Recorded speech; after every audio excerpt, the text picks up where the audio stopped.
Voici l'histoire du roi grenouille racontée par le site mondedespetits.fr. Dans des temps très anciens, alors qu'il pouvait encore être utile de faire des vœux, vivait un roi dont toutes les filles étaient belles. La plus jeune était si belle que le soleil, qui en a cependant tant vu, s'étonnait chaque fois qu'il illuminait son visage. Non loin du château, il y avait une grande et sombre forêt, et dans la forêt, une fontaine. Un jour qu'il faisait très chaud, la royale enfant partit dans le bois et s'assit au bord de la source fraîche. Comme elle s'ennuyait, elle prit sa balle en or, la jeta en l'air et la rattrapa. C'était son jeu favori. Il arriva que la balle, au lieu de revenir dans sa main, tomba sur le sol et roula tout droit dans l'eau. La princesse la suivait des yeux, mais la balle disparut. La fontaine était si profonde qu'on n'en voyait pas le fond. La jeune fille se mit à pleurer de plus en plus fort. Elle était inconsolable. Comme elle gémissait ainsi, quelqu'un lui cria. « Pourquoi pleures-tu, princesse ? Si fort qu'une pierre s'en laisserait attendrir. » Elle regarda autour d'elle pour voir d'où venait la voix et aperçut une grenouille qui tenait hors de l'eau sa tête grosse et affreuse. « Moi, c'est toi, vieille barboteuse ?» dit-elle. « Je pleure ma balle d'or qui est tombée dans la fontaine. »« Tais-toi et ne pleure plus, dit la grenouille. Je vais t'aider. Mais que me donneras-tu si je te rapporte ton jouet ? » ?»« Ce que tu voudras, chère grenouille. Mes habits, mes perles, mes diamants, même ma couronne en or que je porte sur la tête. »« Je ne veux ni de tes perles, ni de tes diamants, ni de ta couronne. Mais si tu acceptes de m'aimer, si tu me prends comme une compagne et camarade de jeu, si je peux m'asseoir à ta table à côté de toi, manger dans ton assiette, boire dans ton gobelet et dormir dans ton lit, si tu me promets tout cela, je plongerai au fond de la source et te rendrai ta balle. »« Mais oui, je te promets tout ce que tu veux, à condition que tu me retrouves ma balle. » Elle se disait. Elle vit là dans l'eau avec les siens et quasse. Comment serait-elle la compagne d'un être humain ?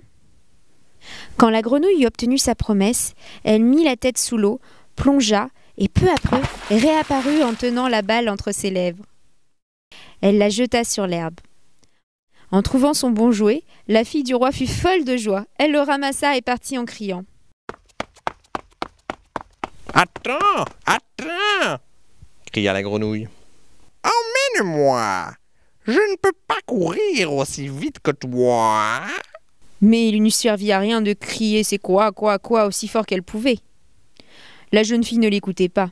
Elle se hâtait de rentrer à la maison et bientôt la pauvre grenouille fut oubliée. Il ne lui restait plus qu'à replonger dans la fontaine.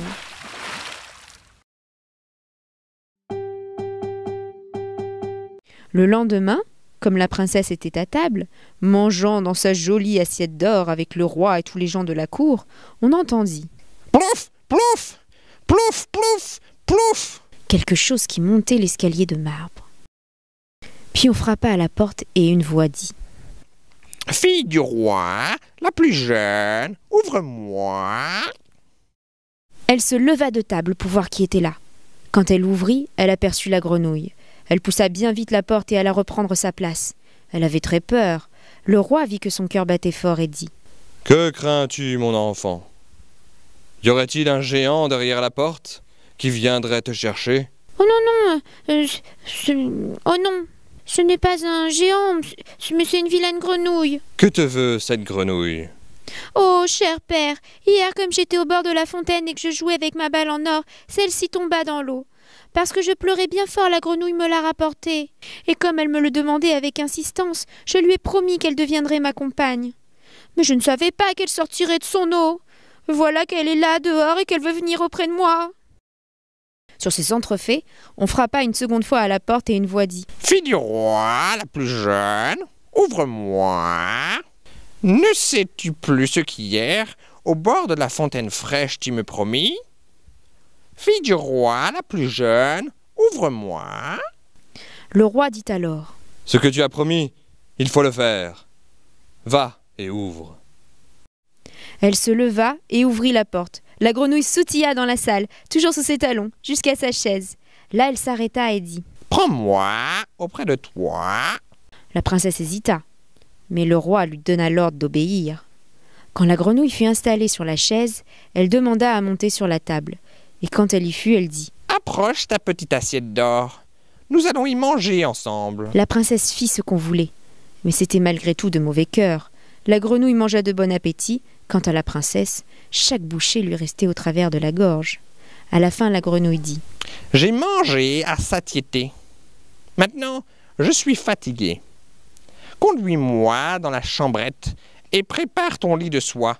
Nous allons y dormir. » La fille du roi se mit à pleurer. Elle avait peur du contact glacé de la grenouille et n'osait pas la toucher. Et maintenant, elle allait dormir dans son joli lit bien propre. Mais le roi se fâcha et dit « Tu n'as pas le droit de mépriser celle qui t'a aidé quand tu étais dans le chagrin. » La princesse saisit la grenouille entre deux doigts, la monta dans sa chambre et la déposa dans un coin. Quand elle fut couchée, la grenouille sauta près du lit et dit « Prends-moi, sinon je le dirai à ton père. » La princesse se mit en colère, saisit la grenouille et la projeta de toutes ses forces contre le mur. « Comme ça tu dormiras, affreuse grenouille !» Mais quand l'animal retomba sur le sol, ce n'était plus une grenouille. Un prince aux beaux yeux pleins d'amitié la regardait. Il en fut fait selon la volonté du père de la princesse. Il devint son compagnon aimé et époux. Il lui raconta qu'une méchante sorcière lui avait jeté un sort, et la princesse seule pouvait l'en libérer. Le lendemain, ils partirent tous deux pour son royaume. Ils s'endormirent et au matin, quand le soleil se leva, on fit arriver une voiture attelée de 8 chevaux blancs. À l'arrière se tenait le jeune valet du roi. C'était le fidèle Henri. Il avait eu tant de chagrin quand il avait vu son seigneur transformé en grenouille qu'il s'était fait bander la poitrine de 3 cercles de fer pour que son cœur n'éclatât pas de douleur. La voiture devait emmener le prince dans son royaume. Le fidèle Henri l'y fit monter avec sa princesse et s'installa de nouveau à l'arrière, tout heureux de voir son maître libéré du mauvais sort. Quand ils eurent roulé pendant quelque temps, le prince entendit des craquements derrière lui et comme si quelque chose se brisait, il tourna la tête et dit « Henri, est-ce l'attelage qui brise ses chaînes ? » ?»« Eh non, Seigneur, ce n'est pas la voiture, mais de mon cœur l'une des ceintures, car j'ai eu tant de peine quand vous étiez dans la fontaine, transformé en grenouille vilaine. » Par 2 fois encore, au cours de la route, on entendit les craquements, et le prince crut encore que la voiture allait se briser. Mais ce n'étaient que les cercles de fer du fidèle Henri, heureux de voir son seigneur libéré. Ainsi finit l'histoire du roi grenouille. Tu as aimé cette vidéo ? Viens vite me retrouver sur le site mondedespetits.fr. Plein d'autres surprises t'attendent.